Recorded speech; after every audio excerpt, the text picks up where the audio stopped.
देखिए, केदारनाथ प्रतिष्ठा रक्षा यात्रा जैसे जैसे केदारनाथ जी के नजदीक पहुंच रही है, भारतीय जनता पार्टी के नेताओं की और भारतीय जनता पार्टी के सरकार के मंत्रियों की बेचैनी बढ़ रही है। पूरी यात्रा रूट में जिस प्रकार से लोगों का समर्थन मिल रहा है, जन समर्थन यात्रा को मिल रहा है, लोगों की भीड़ बढ़ रही है, लोगों को समझ में आ रहा है कि केदारनाथ धाम रक्षा प्रतिष्ठा रक्षा यात्रा क्या है। उससे भाजपा में घबराहट है और वो कहीं न कहीं बद्रीनाथ और मंगलौर की पुनरावृत्ति देख रहे हैं आगामी केदारनाथ के उपचुनाव में और आगामी जो निकाय चुनाव है उसके बारे में। तो इसलिए घबराहट है और घबराहट में अनर्गल बयानबाजी यात्रा के बारे में।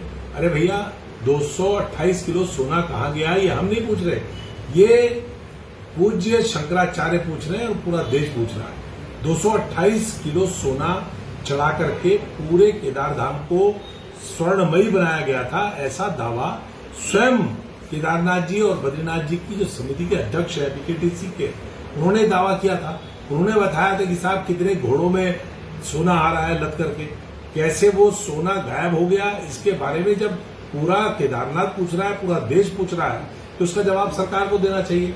अब सतपाल महाराज जी का लेटेस्ट बयान आया है, वो कह रहे हैं कि साहब जो चोरी हुई है, जो प्रकरण है, उसके मामले में जांच हो गई और जांच रिपोर्ट उनके पास है। तो जांच रिपोर्ट उनके पास है तो सार्वजनिक क्यों नहीं करते, बताते क्यों नहीं?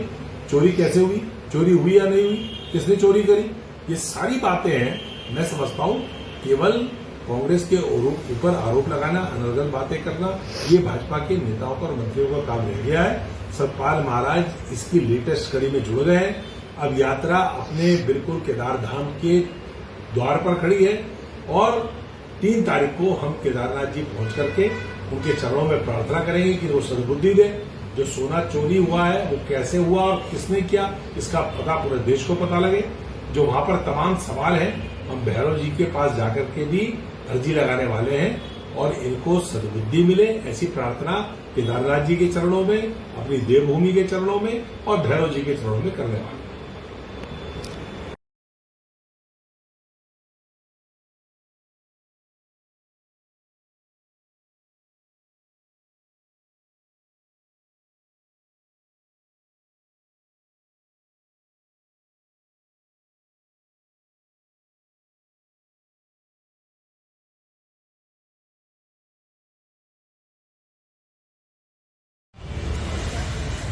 इधर ले लेना।